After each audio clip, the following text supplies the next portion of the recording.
Assalamualaikum warahmatullahi wabarakatuh. Waalaikumsalam warahmatullahi wabarakatuh. Kami dari kelompok 10 kelas 11 ingin mendemokan hasil dari praktikum kami, yaitu dari praktikum 2.1 sampai dengan 2.9. Nah, baik, di sini saya akan mendemokan praktikum 2.1. Nah, di mana pada 2.1 ini kita tuh membahas tentang penggeseran domain waktu sinyal. Nah, jadi sebelumnya kita tentukan range nilai n dari min 10 sampai dengan 10. Kemudian kita definisikan fungsi pertama, yaitu xn dengan nilai 0,9 di pangkat n. Kemudian didefinisikan fungsi g yang punya range n ditambah dengan 2. Fungsi g sendiri itu ialah sama dengan fungsi x, di mana untuk hasilnya tuh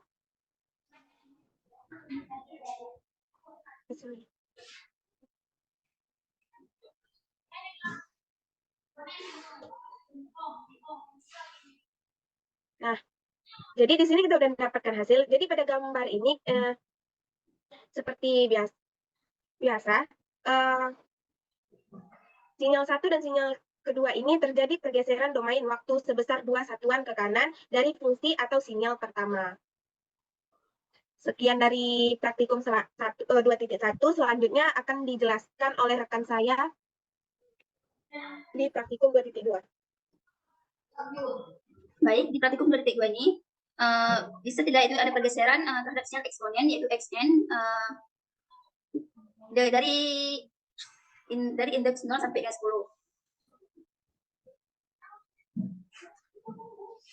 Nah, di sini ada perbandingan sinyal xn dan juga gn, yaitu dengan nilai gn itu x sama dengan 2 n kurang 2, yaitu digeser sebesar sejauh 2 sampel ke arah kanan.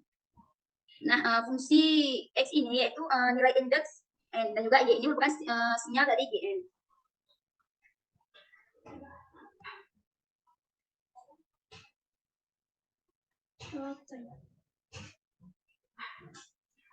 Nah, pada plot sini itu menunjukkan sinyal asli yaitu xn dan juga merupakan gelombang sinusoida dengan frekuensi 2 Hz dan periode pi.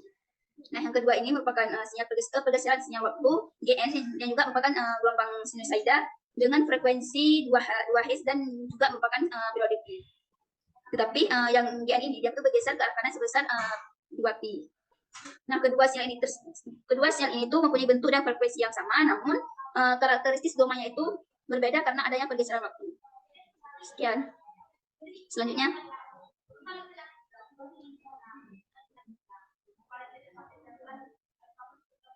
Nah, oke. Nah, di sini tuh ada praktikum 2.2, di mana pada praktikum ini kita tuh melakukan sampling sinyal discrete sebesar 2 satuan atau 2 faktor. Nah, yang mana pertama tuh kita definisikan rentang waktu nilai n dari minus 4 hingga 4. Kemudian kita menghitung pembagiannya antara nilai waktu n dengan faktor dan sampling menggunakan range n, a. Nah, jadi untuk pembagian itu yang sama dengan 0 menunjukkan indeks waktu di mana akan diambil sampel dari sinyal xn. Nah, untuk membentuk sinyal downsampling gn, indeks itu kita simpan dalam variabel id. Nah, selanjutnya kita mengambil sampel dari sinyal xn berdasarkan indeks yang ditemukan dalam variabel id. Sehingga dari hasil tersebut tuh kita menghasilkan sinyal downsampling. Kemudian yang kita lakukan yang terakhir tuh kita menghitung indeks waktu untuk sinyal gn setelah downsampling dengan membagi indeks waktu n awal dengan faktor downsampling a. Nah, di sini kita dapat melihat hasilnya.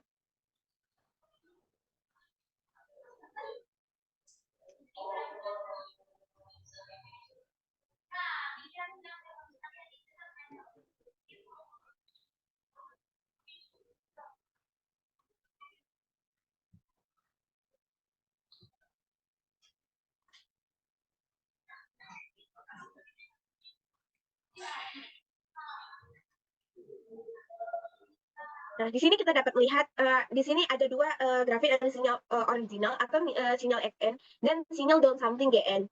Nah, jadi pada titik min 1 itu nilainya min 1. Sekian dari praktikum 2.2, selanjutnya 2.4. Baik, pada praktikum 2.4 ini terdapat sinyal assembling yaitu sinyal XX dengan faktor 2 sinyal XN yaitu XN N-2 banding 2 juga, yaitu yang membuat nilai dengan membuat nilai dari sinyal XX dengan jarak itu 0,5 dan juga membentuk baris matris yang dapat menghasilkan sinyal dari assembling sendiri yaitu dengan nilai GN X 0,5N. Okay.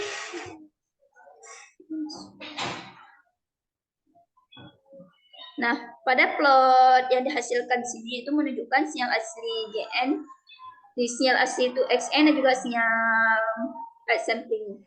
Sinyal XN yaitu dia tuh dimulai dari min 2 dan berakhir pula pada min 2. Nah, sedangkan sampling ini dia dimulai dari min 1 dan berakhir pada 0.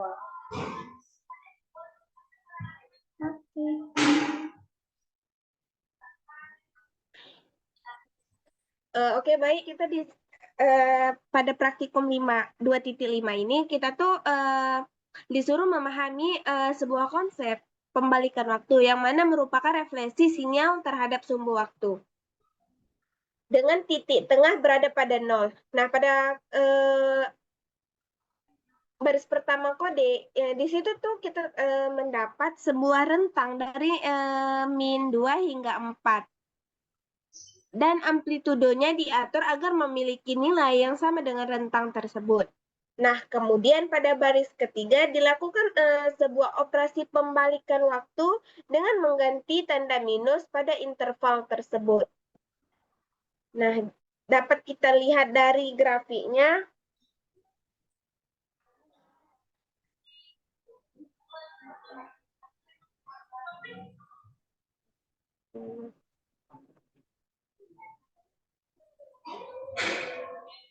Sinyal pada sumbu merah dan biru mencerminkan satu sama lain seperti cermin. Nah, pada sinyal pertama,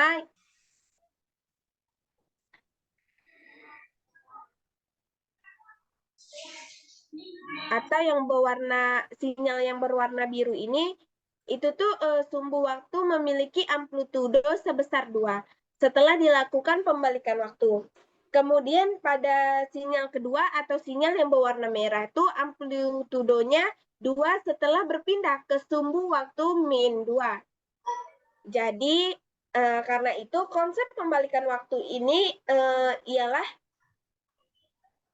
menggambarkan sebuah interval sinyal ke posisi yang berlawanan dengan 0 sebagai titik tengahnya. Oke, selanjutnya untuk 2.6 akan dipaparkan oleh teman saya.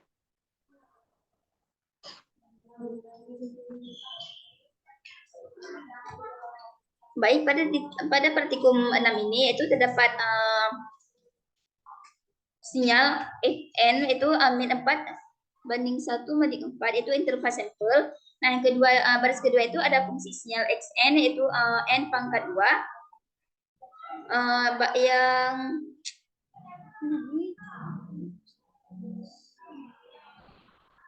baris ke-11 yaitu ada interval sampel untuk GN agar sesuai dengan range yang diberikan. Pada barisan ke-13 ini yaitu ada inisialisasi vektor G. Selanjutnya itu ada baris ke-15 itu ada IDX yaitu fungsi itu untuk mencari indeks yang sesuai dengan nilai sinyal untuk XN.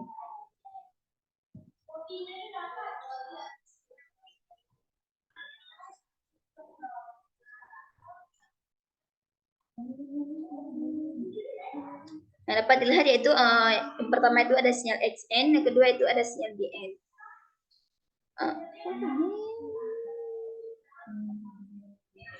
Nah, pada sinyal SN itu dimulai dari 0 sampai 15. Nah, sedangkan pada sinyal GN ini dia tuh dimulai dari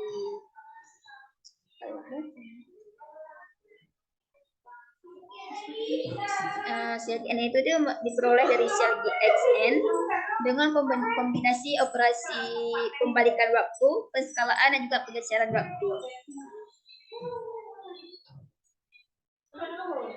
Selanjutnya. Oke, baik. Di sini tuh ada praktikum 2.7. Yang mana pada praktikum ini tuh kita mengimplementasikan efek delay dan gema pada sinyal suara. Nah, pertama tuh kita tuh di-invert sebuah file audio yang sudah ada dalam MATLAB. Kemudian untuk variabel nx-nya itu kita menggunakan variabel nx ini untuk menyimpan panjang sinyal tersebut. Kemudian setelah itu diterapkan efek delay selama 0,5 detik pada sinyal yang mengakibatkan munculnya suara gema atau pantulan suara. Nah, terakhir sinyal yang telah dimodifikasi didengarkan. Untuk efek yang terdengar tuh efek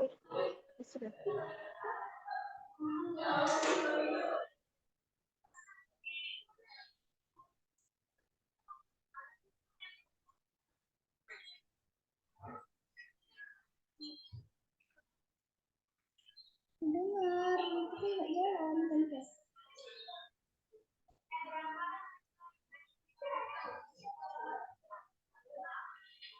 Nah, baik. Jadi untuk efek yang terdengar tuh ialah suara pertama diikuti oleh suara kedua dengan jeda waktu 0,5 detik antara keduanya. Nah, jadi efek ini disebabkan oleh penggeseran atau penundaan suara yang menciptakan kesan suara tersebut memantul atau menggema. Oke, selanjutnya praktikum 2.8. Baik, di praktikum 2.8 ini yaitu terdapat yang pertama itu ada field yaitu untuk membaca audio dan untuk melakukan downsampling dengan faktor 2. Dan juga sinyal downsampling yang dihasilkan itu nantinya diplot di samping sinyal asli dengan menggunakan fungsi plot. Dan juga fungsi suara yang digunakan untuk memuat ulang sinyal audio asli yaitu dengan downsampler.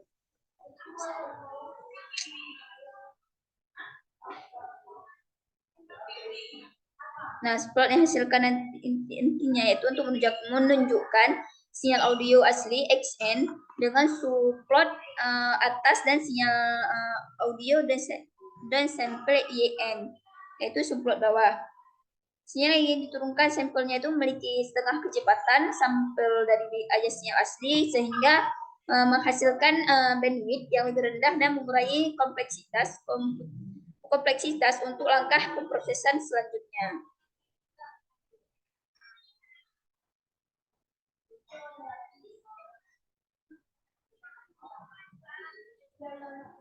Oke, bentar, mana nih? Kenapa nggak muncul?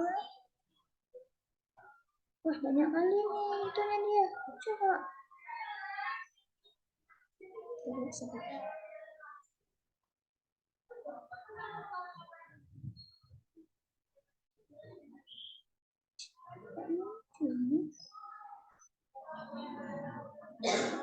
The discrete Fourier transform of a real valued signal is conjugate symmetric. The discrete Fourier transform of a real valued signal is conjugate symmetric.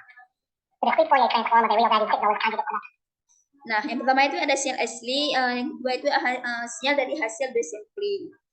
Downsampling ini itu proses untuk mengurangi laju sampel sinyal sebesar faktor M.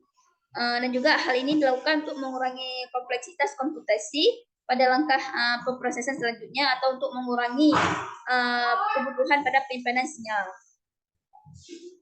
Sinyal downsampling yang dihasilkan itu memiliki sample rate yang lebih rendah dan juga dan juga itu bandwidth-nya lebih kecil dibanding sinyal aslinya. Baik, selanjutnya.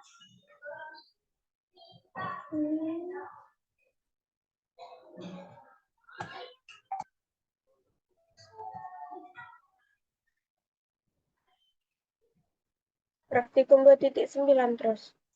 Nah, nah baik, untuk praktikum yang terakhir atau praktikum 2.9 ini tuh, kita tuh memperlambat pemutaran file suara dengan menggunakan teknik upsampling, yang mana memperlebar jarak antara titik sumbu waktu dan membuat suara terdengar lebih lambat. Nah, yang pertama di sini tuh file suara yang sudah ada dalam perangkat MATLAB ini dipanggil, kemudian dibuat variabel A dengan nilai 2 yang akan digunakan untuk proses upsampling. Nah, proses upsampling ini sebenarnya itu terjadi pada saat digunakan fungsi upsampling, di mana sinyal suara mengalami perubahan dengan menambah jumlah sampel interval waktu tertentu. Kemudian selanjutnya audio asli dan audio yang telah mengalami upsampling diputar. Nah, untuk hasilnya tuh dapat kita dengar atau dan kita lihat.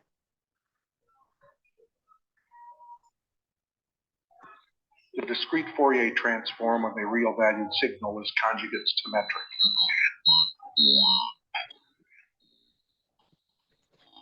Nah, jadi dari dari hasil yang sudah kita lihat pada plot suara itu, di mana suara yang seharusnya berdurasi 4 detik setelah mengalami upsampling menjadi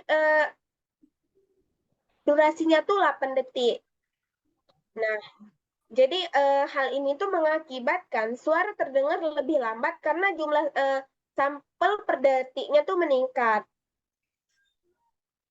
Sehingga interval antar titik pada sumbu waktu memperlambat pemutaran suara. Nah, jadi penyebabnya tuh ialah proses upsampling yang menggandakan jumlah sampel dengan faktor 2 yang akan memperlambat pemutaran suara dari asli. Oke. Baik, sekian dari kelompok 10 ini. Maaf jika banyak kekurangan, kami akhiri. Wabillahi taufiq wal hidayah. Assalamualaikum warahmatullahi wabarakatuh. Waalaikumsalam warahmatullahi wabarakatuh.